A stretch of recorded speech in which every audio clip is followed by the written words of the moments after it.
So, Carol Haslam is here, and she spoke at the Capri event put on by Grant Harrison on Thursday night, which we gather was absolutely sensational. And she just quickly told me something that I thought should be shared.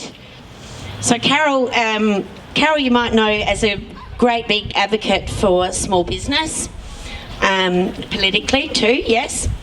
So I'm going to hand over to Carol. I didn't expect to speak today. I was just telling Kathy about something that came across my computer this morning, and I was absolutely thrilled. As she said, I spoke, some of you might remember I spoke here a couple of times when I was running for the State Legislative Council last year, seems like a couple of years ago.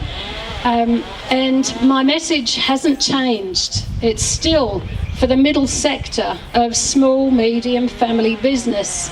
And that's what I was talking about on Thursday night at the Capri Theatre. All the messages are the same, and there's a good reason behind them. And what I was always saying was, use cash, support local business. Local business employs half of Australia's population, or it certainly did prior to COVID, and it's coming back as long as the government doesn't do anything stupid. And funnily enough, I don't have confidence that they won't. So what can we do? Use cheques. Use whatever method you can, but don't use credit or debit cards, because your small business has to pay a percentage, and each time you pay, I'm sure most of you have seen on Facebook how a $50 note shrinks to about $5 and the other 45 stays in the bank. And the banks, I don't know if you've seen what profits they've made, the banks don't deserve it, small business does. So that's been my message, use cash and help small business. And I gave some reasons behind that, which I won't go into now, but somebody came up to me afterwards and said, "You're wasting your time. They're too powerful. The CBDCs are coming. It's a preconceived success of the CBDCs. We're all going to have a chip, which is going to be how we pay as long as we're good people. Otherwise, it's like a glorified slavery." And I went home feeling a bit despondent. And I must admit, yesterday I thought, gosh, I've been doing this, and I'm sure Kathy must have the same feeling sometimes. You do this and you think, when are things going to change? When are these people going to go to court? When are we going to get them? When is there going to be a Nuremberg 2? I'm not an advocate of hanging normally, but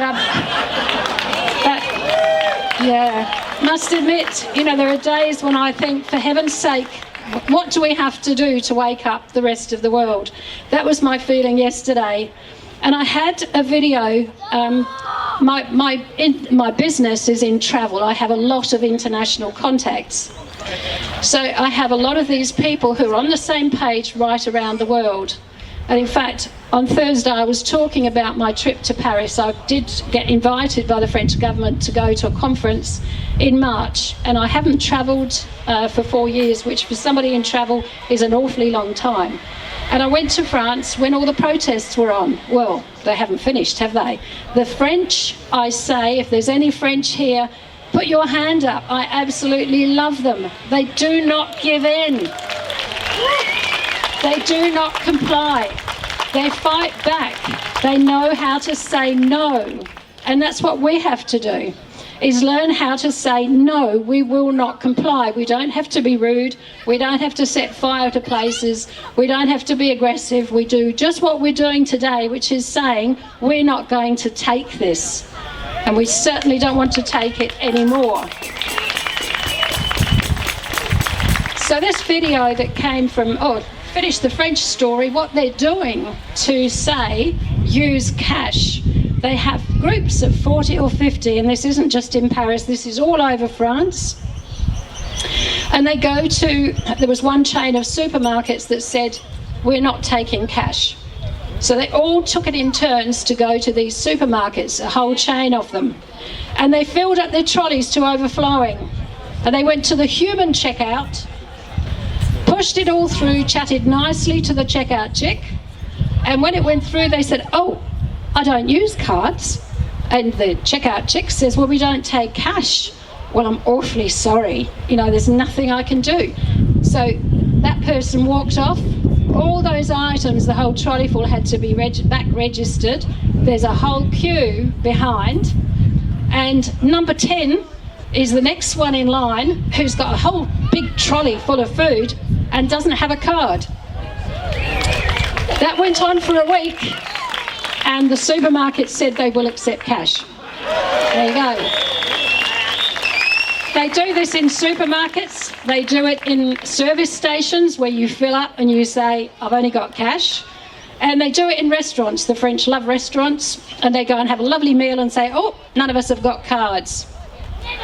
Combined effort right across France. It's working. Excuse me.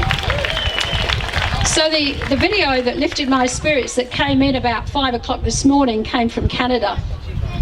In Ottawa, there's an Ottawa Citizens Inquiry, which is going, it's like a courtroom. And the person, who happened to be in Switzerland but on video, is a lady by the name of Catherine Austin Fitz. I don't know if anyone's heard of her. She is a brilliant lady. She is renowned throughout the world for her work in banking and finance and economics. And she testified, and I was listening to her expose everything that's going on. I mean everything, without naming names.